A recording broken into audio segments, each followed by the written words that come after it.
Welcome back to my channel. আশা করি সবাই ভালো আছেন। আজকের ভিডিওর টপিক হচ্ছে স্বামীকে নিজের গোলামের মতো বানানো 1000% কার্যকরী। খুবই পাওয়ারফুল একটা বিদ্যা। স্বামী যদি আপনার অবাধ্য হয়, তাকে যদি গোলামের মতো বা আপুশ করে রাখতে চান, আপনার কথায় উঠাতে চান, বসাতে চান, আপনার বাধ্য করে রাখতে চান, করতে পারেন। স্বামী যদি অন্যের কথা শুনে বা পরকীয়া করে বা যে কোনো কারণেই আপনি আপনার স্বামীকে এক কথা আপনার হাতের মুঠে আনতে চান, এই ভিডিওটা আপনার জন্য। কিতাবুল ফিরাউনের বিদ্যা খুবই পাওয়ারফুল, খুবই ভয়ঙ্কর লেভেলের শক্তিশালী। ব্যক্তিগত যে কোনো প্রয়োজন বা যে কোনো কাজের জন্য স্ক্রিনে দেওয়া নম্বরে সরাসরি ফোনে, হোয়াটসঅ্যাপে বা ইমোতে যোগাযোগ করে যে কোনো কাজ করাতে পারবেন। দেশ বা দেশের বাইরে থেকে পুরো ভিডিওটা না টেনে শেষ পর্যন্ত দেখুন, তারপরে কাজ করবেন। তো প্রথমত আপনাকে নকশাটা যে কোনো শনি বা মঙ্গলবার দিনে লিখতে হবে। ভোজপাতার মধ্যে অরিজিনাল কস্তুরি বা কেশরের কালি দ্বারা লিখবেন। ভোজপাতা এবং কস্তুরি বা কেশরের কালিটা বাধ্যতামূলক, অন্য কোনো কালির মধ্যে লিখলে হবে না।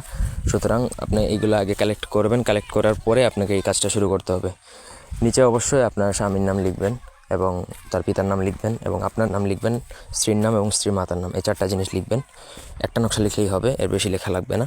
নকশাটা লিখে আপনাকে একটা তুলসী গাছের গুঁড়ায় সেই নকশাটা পুঁতে দিতে হবে এবং প্রতিদিন যে প্রয়োগ করবে, যে প্রয়োগটা করবে, সে প্রতিদিন সেই তুলসী গাছের গুঁড়ায় যেইখানে নকশাটা পোতা হবে সেইখানে যে জুতা দিয়ে 7টা বাড়ি দিয়ে আসবে। এইভাবে জাস্ট 1 সপ্তাহ কাজ করা লাগবে, 7 দিন। 7 দিনে 7টা করে বাড়ি দিলে 49টা বাড়ি দেওয়া হবে।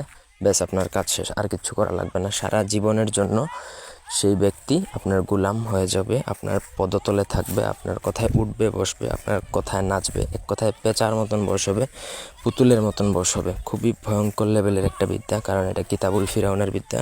এটা জীবনেও মিস্টেক করবে না। কাজ করলে প্রপারলি কাজ হবেই হবে। একদম 1000% গ্যারান্টি দিচ্ছি আপনার কাজ হবেই। তো এই ছিল আজকের ভিডিও। ধন্যবাদ সবাইকে আমাদের সাথে থাকার জন্য। আল্লাহ হাফেজ।